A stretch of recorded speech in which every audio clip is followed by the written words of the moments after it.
네, 장관님 이거 네. 지금 제출해 주신 거 이게 지금 공문으로 발송됐다고 제출을 해 주신 거죠? 그런 걸로 알고 있습니다. 한순기 실장님 잠깐 나와주세요. 시간 잠깐 멈춰주세요.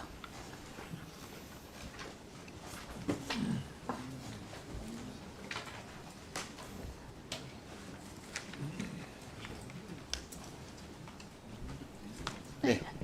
아니 이게 사실 핵심 쟁점은 공문이라기보다는 이거를 불용 처리하는 게 가능하냐 아니냐의 문제여서 이걸 별로 다루고 싶진 않았는데 이게 공문으로 나간 문서가 맞습니까?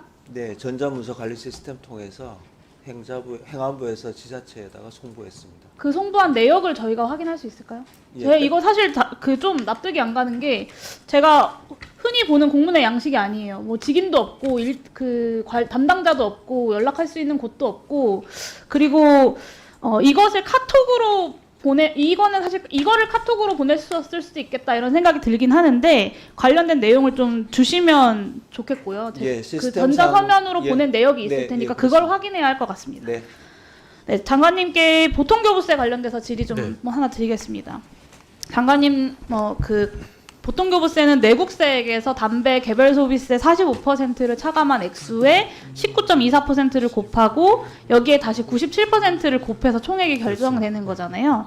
근데 저희 의원실에서 이 결산상 보통교부세액이 정확하게 산출이 되고 있는지를 좀 확인을 해보려고 재정정보공개 시스템에서 내국세 데이터를 가져오고 이 데이터에는 담배 그 개소세가 별도로 없어서 국세청에서 직접 그 담배 개별 소비세 징수액 자료를 받아서 보통교부세액을 구하는 산식에 따라서 그 계산을 좀 해봤어요. 근데 행안부가 제출한 결산액과 저희가 추정한 결산액의 차이가 꽤 큽니다. 한 2조 5천억 정도가 나거든요. 근데 이 계산에 뭔가 착오가 있는 걸 수도 있고 하지만 제가 좀 납득하기 어려운 게 뭐냐면 보통교부세 예산액과 결산액을 산출하는 기준이 되는 이 내국세 데이터를 달라라고 이제 행안부에 요청을 했는데 행안부가 그러니까 행안부가 생산하는 데이터가 아니라서 제출을 하지 못하겠다라는 거예요. 근데 사실 그렇게 따지면 해당 기관이 생산하지 않는 모든 데이터는 일체 못 내준다는 건데 좀 상식적으로 납득이 되지 않는 부분이 있어요. 사실 지방교부세가 전체적으로 이제 60조, 70조에 가까운 어마어마한 규모의 금액인데 저는 적어도 그 재원이 되는 세원의 결산 데이터가 결산서에 들어가는 것이 맞다라고 봅니다. 그래서 다음부터는 그렇게 개선이 되었으면 좋겠다라는 의견을 드리고요. 네. 그리고 이번에는 그게 어려우니 국회에라도 내국세 데이터를 좀 제출해 주시면 좋겠습니다.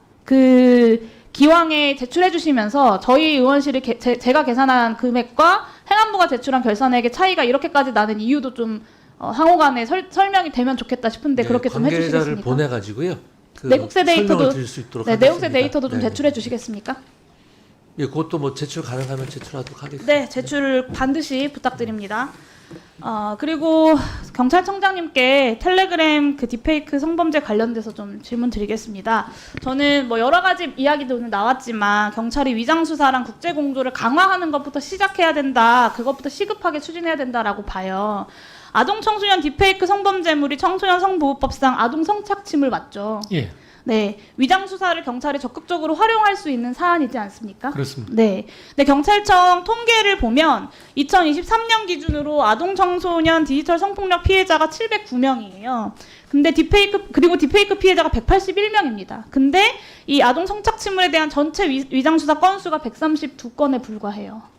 그러니까 경찰이 뭐 성인까지 위장 수사의 범위를 확대하겠다 이런 대책 내놓는 거 저 굉장히 환영하고 반가운 소식이지만 지금 있는 제도에서도 제대로 활용이 안 되고 있다면 이 부분부터 먼저 점검하는 것이 필요하지 않겠습니까? 맞습니다. 그런데 위장 수사는 일반적인 수사로 못하는 경우에 보충적으로 적용되는 거기 때문에 그 부분은 저도 예, 알고 예. 있고요. 그래서 이 현장에서 아동 청소년 피해자에 대한 위장 수사를 적극적으로 지금보다 더 적극적으로 활용하기 위한 방안을 좀 적극적으로 검토해 주시면 좋겠습니다. 그렇게 그렇게 해주시겠습니까? 하겠습니다. 예. 그리고 국제공조도 마찬가지인데요. 2018년에 디지털 성범죄가 이제 수면 위로 등장한 이후에 전문가들이 입을 모아서 부다페스트 협약 가입이 필요하다라고 이야기를 해왔습니다. 잘 알고 계실 거고 해외 서버를 통한 피해 영상물들이 유포되는 것을 막으려면 국가 간의 신속한 이제 형사사법 공조가 필요하기 때문에 이런 것들을 다 권고를 해왔던 것이죠.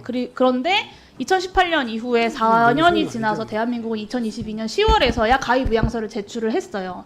이 가입 의향서를 제출하고 유럽평의회에서는 굉장히 신속하게 4개월 만에 가입 초청을 했습니다. 그럼 가입 초청을 받고 나면 그거에 따른 한국 정부가 이제 국내 절차들을 진행해야 이제 가입 절차가 완료되는 거잖아요. 근데 그 가입 초청을 받은 이후에 1년 7개월 동안 협약 가입을 위한 국내 절차가 진행이 되지 않고 있습니다. 그렇죠? 맞습니다. 네.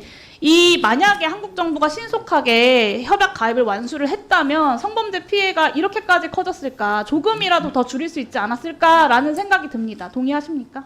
예, 저도 동의합니다. 네, 저는 가해자들이 최소한 안 잡히니까 안심해라 같은 말을 떠들고 다닐 수는 없었을 거라고 생각합니다.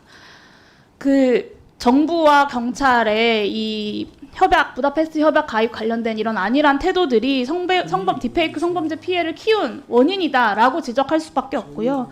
지금 이 순간에도 디페이크 성범죄 가해자들은 텔레그램은 안 잡힌다라고 경찰을 조롱하고 있습니다.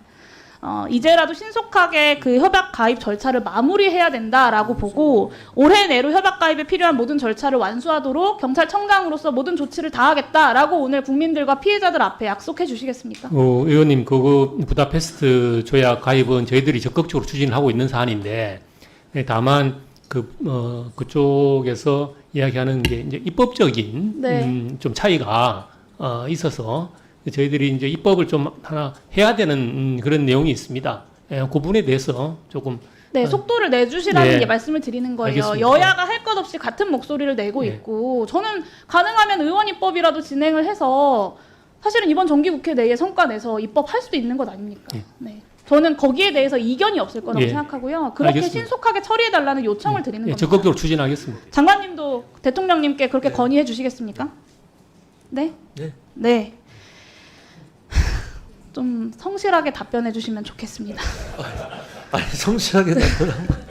많은, 답변을 드렸는데 많은 또 국민들께서 물어보시는데요. 공권력에 대한 신뢰를 잃고 있고 사실은 불안감을 느끼고 있습니다. 신뢰를 쌓아가는 건 너무 어렵지만 무너지는 건 한순간이고 사회 자체가 붕괴하는 아주 심각한 문제라고 저는 생각합니다. 그래서 할 수 있는 게 없다라고 말하는 어떤 수사 과정에서의 경찰들의 발언들 때문에 피해자들이 계속 자력구제에 나서고 있고 이것이 반복되고 있다고 생각합니다.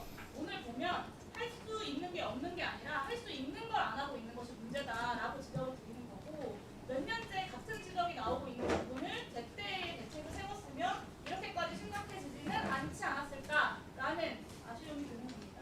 저는 마약 수사 외압 의혹으로 인해서 경찰에 대한 신뢰가 국민들의 신뢰가 바닥을 치고 있다고 생각하는데 이제는 말이 아니라 행동으로 국민들의 신뢰를 회복하기 위한 그 행동을 좀 보여주시기를 촉구합니다. 이상입니다.